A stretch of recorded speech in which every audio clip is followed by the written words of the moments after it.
We have all, in a very short space of time, been asked to materially change our working practices. But as we look forward to plan for our transition back to the office environment, we need to rethink how we use our offices in the future. So, I've asked our panelists to frame their thoughts around two key questions.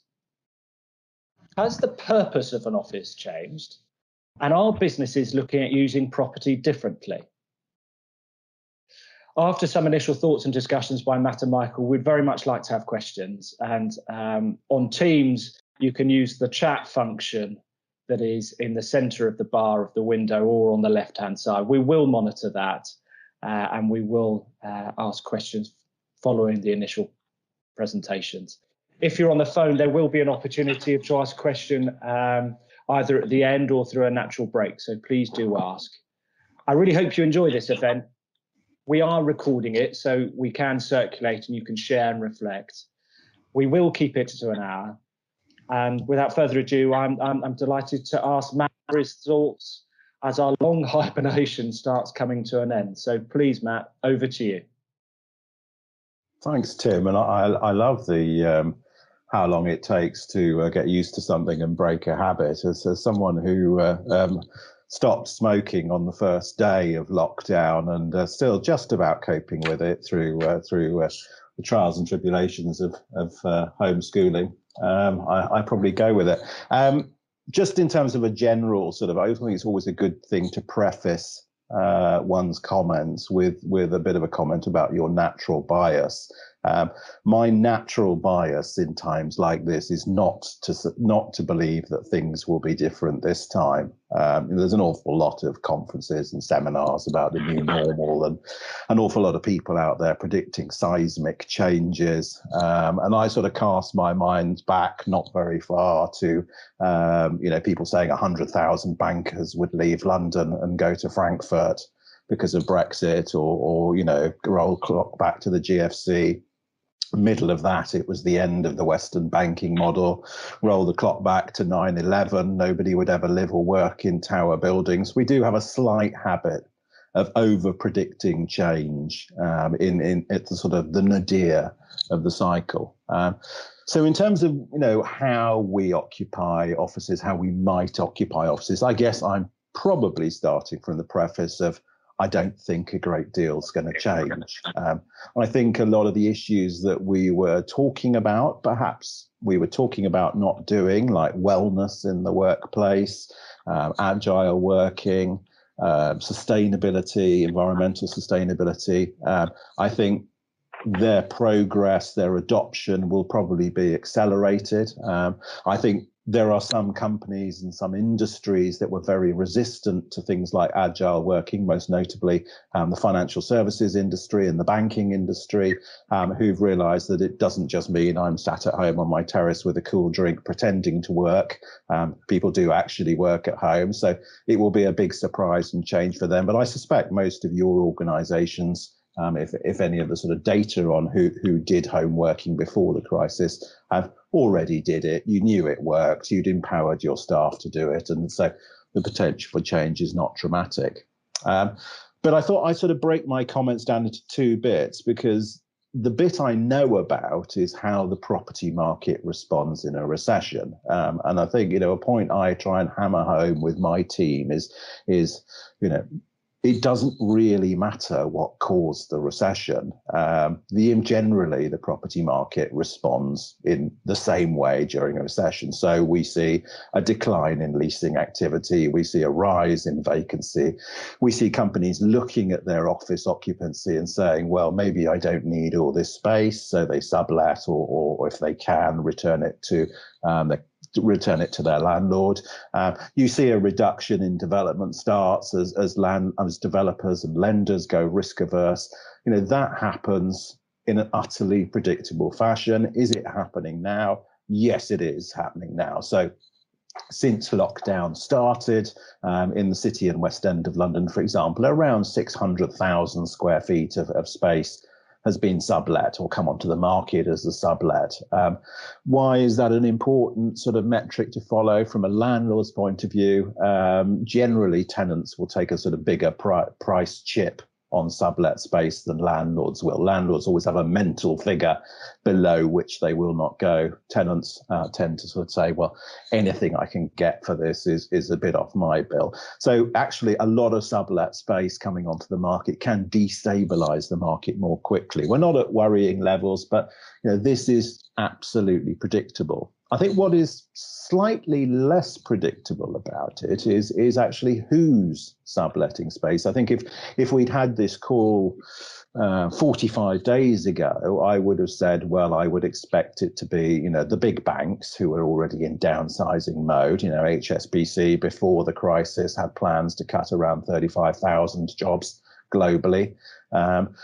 So no real surprise that they're pushing ahead with those plans, and maybe one or two other sort of industries that you might say were slightly in decline.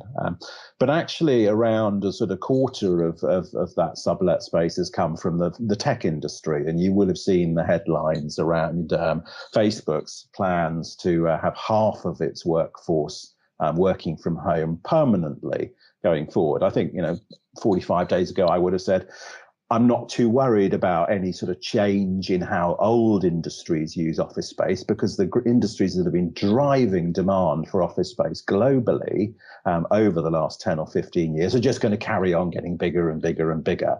It almost, you get to almost felt that sort of Facebook and Google, barely occupied their new offices before they generated a new requirement. But clearly, the massive users and actually the companies who were perhaps at the forefront of the office as a home movement have stopped to consider.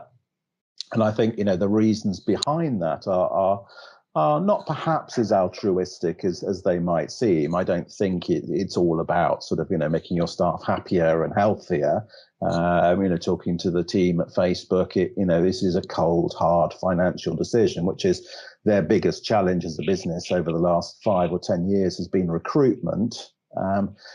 By saying we can recruit from anywhere on the planet, suddenly that problem goes away. And then you add in the fact that if you're recruiting people who aren't living and working in the capital cities, you can pay them an awful lot less.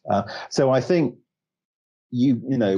cold, hard economics are going to drive this. And again, going back to the recession point, I don't think we're going to see an awful lot of change. I don't think we're going to see people taking on space in satellite offices at the moment. I don't think we're going to see people spending a lot of space on retrofitting their workplace to make it more of a sort of cubicle farm, because to be frank, money is tight and companies are going to be focusing on survival. And then we get on to the sort of second thing, which is the sort of the bit that everyone loves to talk about, and I suspect we'll spend more of the Q&A type session talking about this. It's the behavioural change questions. When will people go back to work? Will they be frightened? Won't they? If they're going shopping in relatively large numbers, how can they justify to their boss they don't want to be in the office? If they are frightened about travelling on mass transit, are they more frightened about losing their job in a recession? So does presenteeism overcome it? All of these moving parts are very complicated. If people don't go back to the CBD office, does that mean CBD retail and leisure is doomed, and neighbourhood retail, which was the worst bit of the property market, actually might get a bit of a boost? Both Michael and I have done surveys of our sort of client base on this. Our survey, which we released last week, said that one of the questions we asked is, how many days did you work at home before lockdown, and how many days would you like to work from home? The golden number seems to be 2 days a week. So 35% of the 26,000 people we surveyed said they would like to work at home 2 days a week. From a corporate real estate manager's point of view, that is literally the worst answer you can get. It's not enough days working at home to massively reduce your floor space. Obviously, but it is something that you need to think about. So again, I don't think we're going to see seismic changes. I think an awful lot of the functions, the things that we do at work, and one of my favourite quotes about work was from the founding editor of Wired magazine, who weren't writing about the workplace about 10 years ago, said, I go to the office for two things: to have meetings and to be interrupted. Now you can read both of those things as negatives. There is a sort of a cult of hating meetings and how pointless meetings are. But, we need meetings. We're having a meeting now. And being interrupted is also quite important, in terms of serendipity and ideas generation. So I think we will recognise that quite a lot of the things that we used to do in an office, the office is still quite good for. But some of the things that we used to do in the office, we can do as well or better at home. And I think we're going to see more employers treating their staff, more as adults and saying, look, you're an extrovert or you're an introvert. You do this type of job, that type of job. We trust you to make the decision about where you do that best from. I don't think it's going to dramatically change the demand for office space, but then I would say that, because I work for a company whose job is ultimately about letting office space. I don't think we're going to see a sort of massive sort of hub and spoke change. I think because, again, that would involve spending quite a lot of money in terms of opening up branch offices. Not necessarily, all of your staff don't necessarily live in a nice tidy cluster somewhere else in the UK. So where would you put those? But I do think, and playing to sort of Michael's strength and wrapping up, we may well see a significant increase in interest from big corporates in using serviced workspace if a network of serviced office providers across the UK were available. And we were just at the moment pre-crisis when WeWork was starting to push out into the UK regions, but actually, serviced office provision, at least by the big brands, is very, very limited in the UK. So it will be challenging to do. So I thought that would make a nice segue over to Michael, who comes very much from the service side of the equation. So I'll shut up now and let Michael talk. Matt, thanks very much for your overview there. Look, very interesting insights, and thank you for the segue to Michael. Michael is the Business Development Director at Flexioffice, who are a leading broker into the UK serviced office market. I think this is very intended to be an alternative view. I'm very interested in the one of your comments there, Matt, and hopefully there may be some debate. Please do post some questions on the chat function just around that hub and spoke model. And, really does a large head office in prime London really meet the requirements going forward? Personally, I would hope that there is change from this environment. But Michael, please, over to you. Thank you all very much. Thank you, Tim. That's great. Hi, everyone. So I think from my perspective, I want to perhaps focus a little bit more on the slightly granular findings that we've gathered over the last couple of weeks, so that we can sort of compare and contrast the answers that we're getting with the expectations of coming change in the marketplace. I wanted to sort of set the scene a little. As Tim and Matt mentioned, obviously, I'm specifically focused on serviced offices, or flex space, as it's more commonly referred to these days. It's a market that has seen a huge amount of change over the last 5 to 10 years in terms of rising in prominence, as a viable section of the property marketplace, and being adopted by a huge spectrum of businesses, both large and small.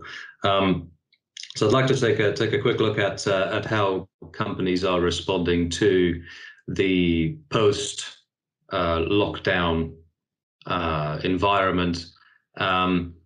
In terms of what we're seeing activity-wise, whilst everything dropped to zero in mid-March, since the start of April, we've seen a very steady return in interest levels from customers looking at flex space as a potential route to market. Our expectations are that around July and August time, barring a second wave, we will be exceeding interest levels from companies looking to transact within flex space to exceeding pre-COVID levels. So we're seeing good activity there, and because of that, we took it upon ourselves over the last couple of weeks to sort of conduct a fairly in-depth survey, which was quite relevant to this discussion, and it focused on how the attitudes of companies returning after COVID will be impacted by COVID, specifically with regards to their approach to the workplace. So I felt it would be useful for me to focus in on a few of those findings, specifically because the largest responder segment that took part in this survey was actually professional services, followed by the public sector and media and tech. We only concluded this a week ago, so it's effectively a sneak preview. We haven't published these findings yet, but we'll do so in the future. And they do touch on quite a few of the notions that we've covered, a little bit about hub and spoke, and certainly in terms of movement away from the main cities. So I'll touch on a few of those and keep my side of the equation a bit more stat focused, and then we can meet in the middle after that. So some of what we found is that there is a huge intent amongst certainly London-based companies and companies within large cities that are in a position to consider their office space moving forward, to move away from large cities. In fact, 36% of the companies we surveyed in London said that as and when they do move, they would be looking to move out of the City of London, which I thought was a tremendously high number, considering the logistical challenges that presents. Clearly, there is a huge focus amongst those companies at encouraging more flexible working at the same time. Well in excess of half, 56%, are actively encouraging more flexible working hours, which indicates that if a move is likely to occur and that move does go outside of the city, that move will be from a large office to a much smaller office in that location. We also touched on the flexibility of working conditions, which goes back to Matt's point about wellness in the workplace and companies' approach to their people. The top three considerations in terms of the future of flexibility is a greater focus on remote work, a much greater need to address flexible working hours in general, and increased allowances for working from home. So, and this is nothing shocking. All of us have been accustomed to a home-based environment, so it's unsurprising that moving forward we're looking to make provision to accommodate more of that. But that leads on to, and I think one of the questions that we may have had in advance alludes to this, is the adoption of technology. When we asked about what people are considering from a tech perspective, productivity and as a result greater profitability through tech implementation is the highest item on people's agenda in terms of what to actively change in terms of their workplace infrastructure. So tech is going to play a massive factor in that. We are looking at a situation where, to put simply, if someone is in a position to consider an upcoming expiry or renewal, they will probably need to consider a wide variety of options, including flex. That's primarily driven by Matt alluded to the huge need for companies to downsize. Nearly 60% of everyone we spoke to said that they would be considering a downsize. So there is a large intent to reduce footprint, which clearly brings with it its own challenges, both in terms of people's ability to sublet, but also, the expectation around increasing demand to fill those voids that are created. So all of that indicates that there is a high propensity for offices to become smaller, more agile, particularly within town centres and large cities. and with it will come a much greater focus on technology as an enabler of productivity. I'm actually with Matt on whether the hub and spoke model will become a big phenomenon. We'll get into those questions, Tim, I'm sure, as we get through the Q&A. But it'll be interesting to see whether it's adopted as widely as people say. I think a lot of those threads that I've identified there also link quite critically to our consideration of people, and I think on that front, I'm in the camp that assigns a much greater importance to our relationship with with our people moving forward as company owners. Whilst I appreciate that, the cold hard financial decisions will play a massive factor in decision making, we must consider that the future expectations around employees working, around what employees make of a working environment will be just as critical, especially in a sector like professional services, where fundamentally the best people go to where the environment the environment they expect.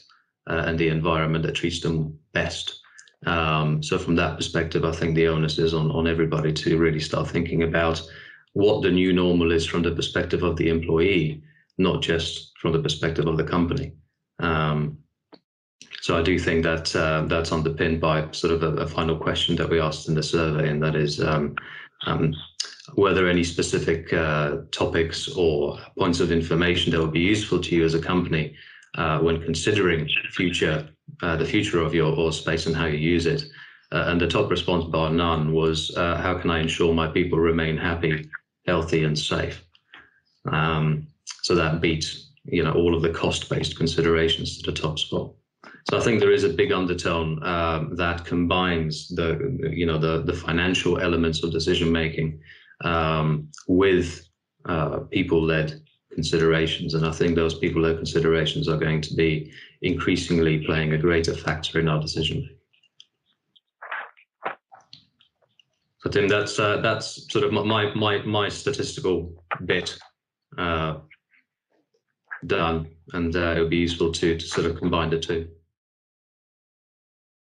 Yeah, Michael, that's very useful and very interesting. Thank you. I took from that a very specific return to interest and interest exceeding in terms of flexible office space. There is a question from Colin Ives, which I'll ask, but I'm just interested, is there a certain sector or city where there is greater level of interest in flexible working space? Well, it tends to be, it's from a sheer volume perspective, it tends to be London centric. Although that said, larger towns, certainly Manchester has seen a massive explosion of flex space over the last 10 years, to the point where I think there is an oversaturation of space in Manchester, considering the square footage that it covers. And in many respects, actually, I think that I mentioned this in conversation a little while ago. Flex space should be an interesting target market for companies looking to, take a look at it, because it grew to such an extent over the course of 2019 that in many respects the growth of it outpaced the growth in demand. So with the coming of COVID, what you've seen is an abrupt stop in the pipeline of incoming inquiries, and actually a significant glut in the availability of square footage within flex space itself. So I do think there's going to be a correction there, but at the same time, I think it's an attractive opportunity simply by way of the competition that creates. Thank you, Michael. And there's some interesting questions and subsequent question which is on the meeting chat, and actually one similarly I was considering posing myself. And the first is around, Matt, your comment around a preference of working 2 days working from home. And then Deborah quite rightly has said, well, could there be a reason for that? being that we're all at home at the moment, and so people are feeling that they want to return to the office in some shape or form. So referring straight to Colin's question, any subsequent views, any responses?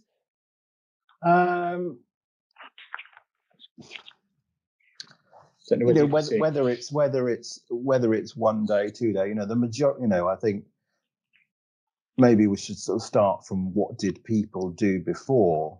About a third of people we questioned said, before the crisis, they did 1 or 2 days a month.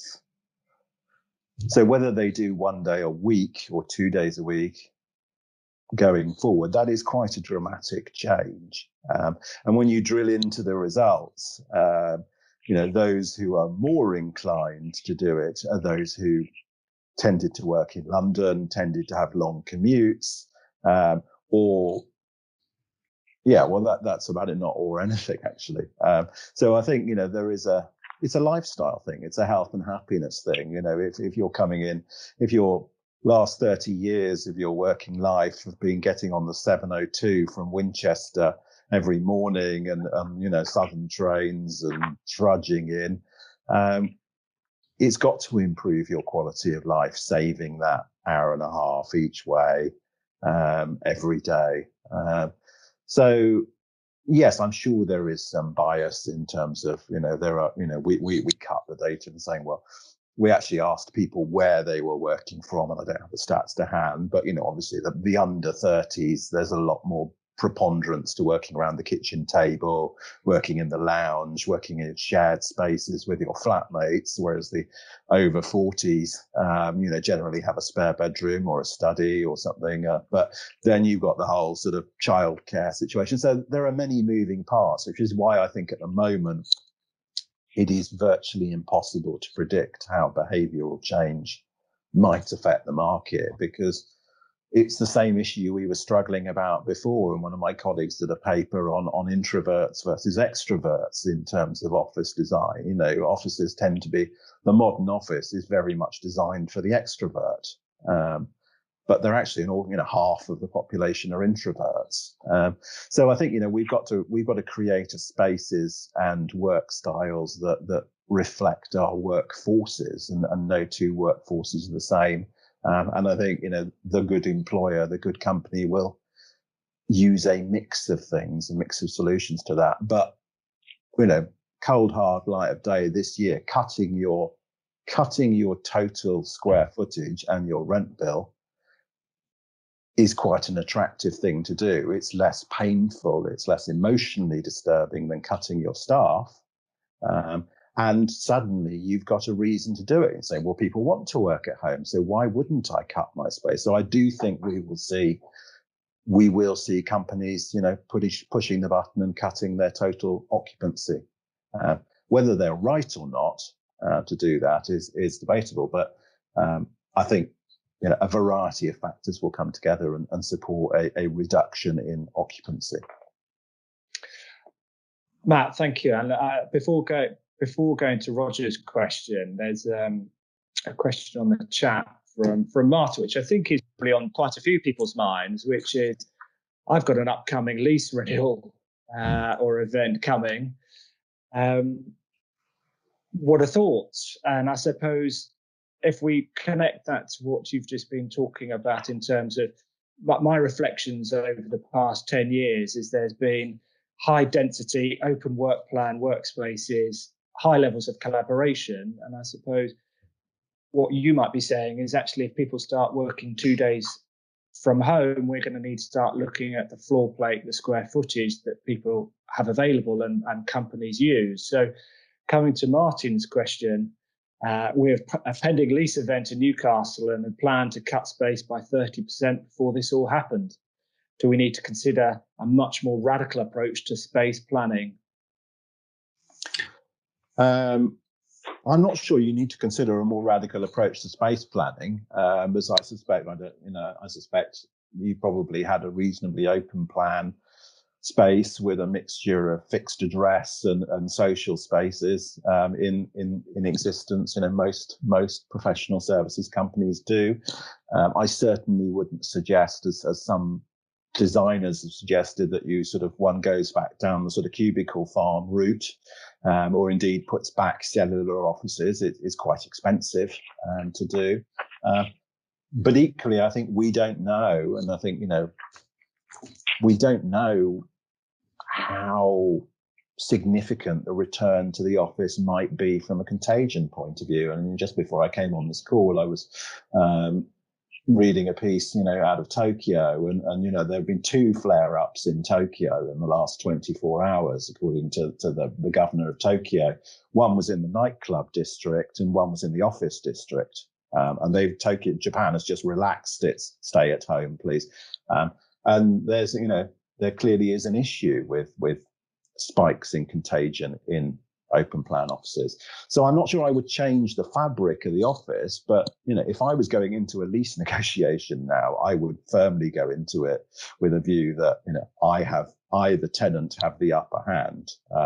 So I'd certainly be looking for a rent reduction. And Michael, thoughts from a flexible office solution basis? Well, I think so there's a couple of points that have sort of come up in the last couple of minutes. I think in terms of what to expect from a return to work perspective, I think there's a huge amount of confusion at both sort of company level and at employee level, and I think that's the piece we really need to get a handle on, because certainly in terms of our discussions with our staff, it's almost a daily flip-flop between, I want to get back into the office, versus actually, do you know what, I really don't want to get on the train. So I think it's perhaps, the onus is perhaps on companies to really start, putting measures in place that they believe, give employees a middle ground. Simply because most people in a situation, of being forced into a home working situation for months on end, that have never had to do that before, and simply don't have the capability to answer the question of, well, what do you want to do moving forward?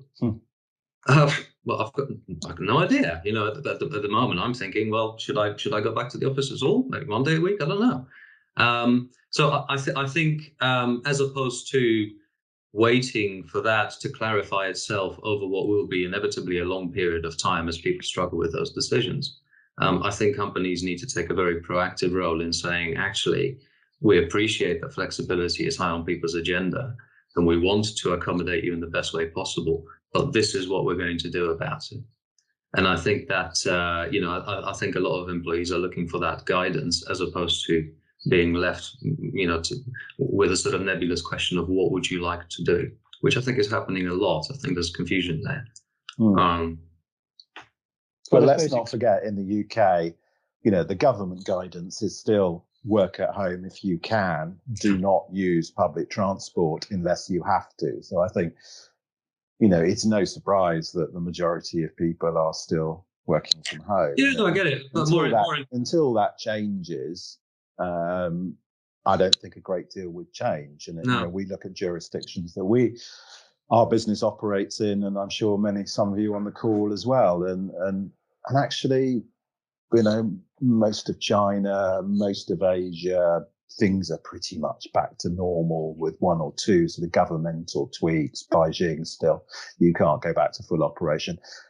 It does kind of feel like my sort of skepticism about things will be different this time, being the sort of 5 most dangerous words in investing, probably true. Inertia sets in, and maybe nothing really changes. Maybe there's a difference between the Eastern and Western economies and cultural behaviour and attitudes to your boss. I think it remains to be seen. But Germany is pretty much on the verge of going back to normality in the next couple of days. German schools went back this week.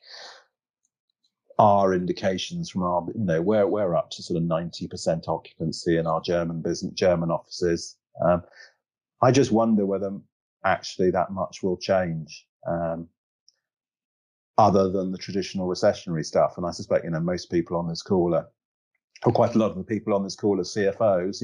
CFOs generally the most bearish people in the organization. Another firm of accountants produces the Cfo survey, which suggests that I think it was 97% of CFOs said they plan to make job cuts in the next 12 months. And I think 40% said they plan to make significant job cuts. That is far more relevant to the amount of floor space you occupy than COVID. And maybe I open it to all participants on this call. Would it be a disappointment if there was no change, if we do return to the pre-COVID working environment and life, albeit with maybe some minor tweaks and changes? I suppose my question is, do we really see that the purpose of an office has changed because of this environment, and do we want change? It's interesting. I think it would be a large opportunity missed. Matt, I'm actually not, I'm not disagreeing with your sort of slightly, pessimistic outlook on our capacity to implement, change. But I do think it's an opportunity missed. And I do believe that, as you, in the short term, I don't actually disagree with anything that Matt is saying, because in the short term, absolutely, companies are surviving. And that is the overriding focus. How can we get out of this on the other side as cogent a piece as humanly possible? But moving forward, moving beyond the phase of, okay, well, we've survived, now what? We have to remember that, what makes companies are the people that work for them. And actually, there is a huge impact of, people's understanding of what it means to work. And I think in terms of the young generations, their understanding of what work is evolving, and it is changing, and it is different to what it used to be. And I think that it's hugely important, as employers, to recognize that and to attract people as much on the basis of pounds and pence in their back pocket as the environments that they work in. And I do believe that will play a huge factor in all decision making moving forward. Admittedly, not in the short term, because in the short term, everyone needs to survive. I think most people like it. Our survey, I think, 20% of people said they love working at the experience of working at home. 40% said they like it. 30% said they don't mind it. Only 10% of people said they don't like it. Yeah.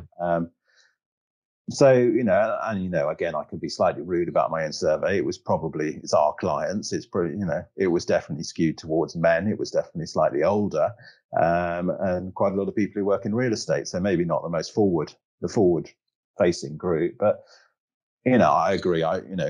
Giving your staff what you want, I suspect what they want within reason, seems like a very sensible way to run a business, as long as it doesn't cost you dramatically more money. When we get into the question of what are the corporate liabilities? And you may have done this on previous calls, Tim, but actually the practicality, you talk to companies who have run big home working programs in the past. They're quite expensive things to do. Google's given every single one of its members of staff $1,000 to support their home working things. A good chair is £1,000. And then, you get into all the IT and desks and, printer supply. Your liability as an employer, if someone's not working off, you've said they can work from home and they're working on a cheap IKEA chair and they develop back problems. If we are going to make this sea change, there's lots of new challenges for us as employers that I think we haven't even opened Pandora's box of some of these issues. I think some of the interesting facts is that property costs tend to represent about 8 to 10% of expenditure of a P&L in the year. And, for 3 months now, businesses have had a large majority of their property laid idle. There is going to be a clear challenge to boards, leadership teams around use of property, cost of property. And then on the subsequent side, through historic surveys we've run, technological change has always been a leading challenge to a professional service firm. Now, we've proven that we can all remote work. Whether that is as productive on a long-term basis as working in office is to be confirmed. I suppose the question is it keeps on coming back to, I think boards are going to be increasingly challenging of that percentage revenue of property expenditure a year compared to IT investments. And can we see IT driving productivity as much as we thought working in a open plan, collaborative environment might have done so? What that environment did achieve was a short-term reduction in payroll, in property costs, as people increased the amount of density that they were working in. I suppose it keeps on coming back to this point. Here is an environment where we have tested, we've all experienced as one, just the ability to remote work. It can work. Is property usage going to change? Well, from my perspective, I think I'm with Matt in saying that property use will change, in that companies will seek to, where possible, reduce their total footprint. As to what then happens, and I think I've having been in flex space for the last 16 years, we've seen this dividing line between when companies are almost certain to go into leasehold space and when companies are almost certain to go into flex space. And it's sort of, whether it hovers around, under 10,000 square feet or under 5,000 square feet, whatever that might be. But clearly the smaller the overall size required, the greater the likelihood that a more flexible solution is going to be considered. So as I think square footages reduce as a total, and perhaps companies start looking at their obligations on an almost floor by floor basis as opposed to an entire building basis, you are likely to see a greater usage of sort of project-based space and forays into the flex space markets, as opposed to a wholesale repurposing of a large 90,000, 100,000 square foot property. The cost of that repurposing is going to be much, much higher than perhaps either subletting a space and moving people out into something more flexible, or engaging with a company, and these are popping up all over the place, that can come in and run the space for you on a management basis to generate a profit share agreement from your vacant square footage. So I do think that I'm expecting a greater fragmentation of people's understanding of a single property lot. If it's 100,000 square feet, all of a sudden it becomes 10 lots of 10,000. And how do we make the best use of that? There's sorry, Matt, go on. And I was just going to go on and say, I think also we have to be realistic. My experience is generally companies are very, very bad at running their real estate.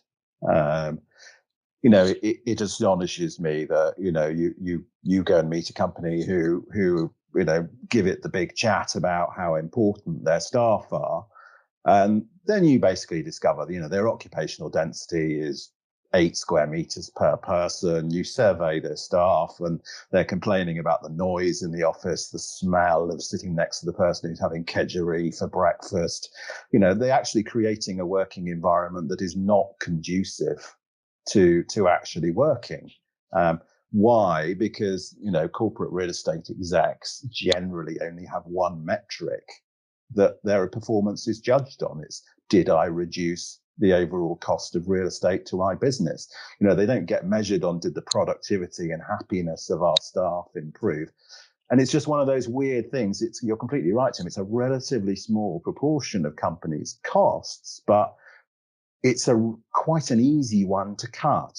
And before this crisis, one of my regular rants was actually, I thought, now was the time, things were looking reasonably solid economically, that to start to give your staff more space, and a good employer would give its staff more space. And you look at the sort of temples that Google and Facebook and Amazon were building with gyms and running tracks and creches and multi-faith centers.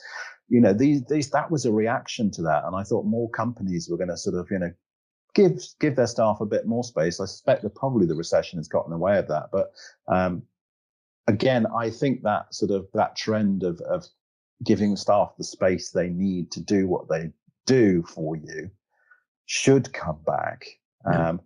I just worry that maybe it won't. And it's just saying, well, you can work at home is going to be the universal sort of corporate shrug of the shoulder to that question. Matt, I was going to say here, this is a really interesting point for me, because in our organisation, our property portfolio is run by our HR director. And actually we are moving into that environment where we're looking at space, and the measures that we apply to our space are productivity measures and their staff engagement measures. And of course, the financial metrics are in there as well. This has to be sustainable from a cost perspective, but we're trying to work out how to demonstrate that sustainability across sort of multiple measures, rather than seeing it as just a pound and pence. How do you make this thing as lean as possible? If lean doesn't equal effective, you've shot yourself in the foot. You spend as much as you save churning through your staff, and it's a pretty straightforward calculation. We're sort of starting on that journey, but it's a people-led, it's a talent-led conversation, largely, with, quite rightly, with the CFO sort of sitting on my shoulder asking some pertinent questions. So that's the dynamic, and I wonder how that changes, how that colours the conversation. I also think that you're right. We can't sort of whittle property down to the sort of lowest common denominator, or the smallest possible amount of space that we can get away with. But how does that sit against an environment where people now also want the opportunity to work from their home? Because what we can't sustain is a world where I want to work from home 2 days a week or 3 days a week, or kind of at my leisure. And then when I get to the office, I can take a dip in the corporate pool, and I can, that is not feasible, because actually we've just talked about the fact that I've got to invest in the technology to keep my staff members safe and productive in their home environment. I've replicated all of that technology in the office environment, and now they want a Starbucks thrown in for good measure. So I'm talking about, I am that HR director. That is and even I'm thinking there has to be some limits here. We've got to pick our fights. And for me, that's why it is a talent-led conversation. It's like, what are your priorities? What's more important to you in this world? And getting people to move away from, even that old-fashioned desk ownership that frees up a lot of your space. You can use it much more creatively if you don't go in and you want to sit in the same space with your kids' photos around you all day. Is a bit of a game changer. I know lots of businesses have gone there already, but for the ones that haven't, I think this is going to be a huge catalyst towards more flexible use of the space that they've got.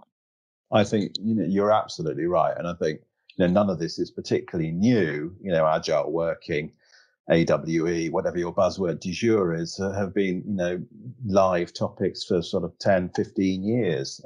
Just some people have adapted them to them better than others, and I would say those who've adopted them more tend to be where the real estate decisions are led by HR than where they're led by the real estate team. I think hot desking. Our survey said one of the questions was if you were working at home more often, would you be happy to share a desk on the days that you popped into the office? And actually people. It was a resounding yes. And I think, again, it's about one size doesn't fit all. You know that some of your staff, for personal, mental, whatever reasons, want to come into or have to come into the office 5 days a week because of the job task they do. Give them a desk. They want security. There's a lot of bull talked about, millennials, not wanting, millennials, every survey we've ever done said millennials actually want their own desk and their own IT far more than 40 somethings. They want the stability. If people want or need a desk full time, give them a desk. If people don't. It's just this sort of you must hot desk type mentality, which is totally at odds with any kind of empowering your staff messaging. I'm amazed that companies have sold it. It's one of those things I smirk about. Like, I remember when bringing your own device to work became a thing. It was probably the rise of Apple actually did that, and we all still had beige boxes on our desks, and people going, but my iPad or my iMac is better than this. Can I bring it in? And, corporate IT people were sort of going, yeah, okay, fine. And then suddenly you were in this situation where people were seeing being allowed to buy their own IT was a perk. It's just a bizarre human behavior thing. Historically, your company would have paid for your IT. But I think we've just got to be more alive to the fact that different people work in different ways. I'm working with a client at the moment, and literally half of their staff are type A dealing room personalities, and half of their staff are sort of geeky people who want 8 screens and want to play Call of Duty at lunchtime rather than talk to anyone. We're designing their office to suit the 2 different types of people. So it's got to change, and some companies are better than others, and it does cost money. But I think just cutting your property cost is not the right answer. But then I would say that, wouldn't I? Look, I'm very conscious of the time, and I just wonder if there are any final comments from Michael and Matt. Michael first, if you may, just in terms of reflections and I suppose observations following this morning's event. Yeah, I think there's it's clearly the decisions being faced by everybody are clearly huge, and I do think we've identified the big sort of butting of heads, and that will be the CFO versus the head of HR. But I do feel that finding that balance is going to be huge, and certainly in terms of the vast bulk of inquiries that we receive for companies seeking to enter flex space are tending to be led more so in the early stages by HR and by people-led considerations than with a pure cost bent. So my viewpoint is that as long as we start taking firm decisions as companies as to, taking measures to understand what our people want out of the workspace, but then also taking fairly quick decisions as to what to implement on the basis of that, whether it's to do with working hours or desk sharing or how best to reduce footprint but still maintain a good working atmosphere. I think that collaboration between financial and people needs to be a very hot topic of conversation internally right now. Thank you, Matt. I think I make sort of 2 points. First of all, if you're facing a real estate decision in the next 6 or 12 months, I definitely wouldn't rush to make a dramatic change based on how your staff's behavior may or may not change. I think we're just not going to know for another 9, 12 months whether behavioral change has been a thing, how it's going to change. The second thing is, though, if you are facing a property decision in the next 9 to 12 months, I think, recognize the fact that, landlords are equally in the dark. And I suspect are generally worried about this whole debate. So recognize the fact that you as tenants do have a strong hand in negotiations and deal with that strong hand. So you may decide you want more space at the same price or a bit of a rent cut. I suspect, all deals are probably on the table. Thank you, Matt. Thank you, everybody. Look, I hope you've enjoyed this. I hope you found it useful. I think what's clear is that property is very important for brand, very important for employment propositions. There is a current view that we may look to work more flexibly and trying to have 2 days a week at home, 3 days in the office. But I do come back to my initial stat, which it takes 66 days to change a habit for a much longer period, 1 to 5 years to change a behavior. It will be very interesting to see how we all respond.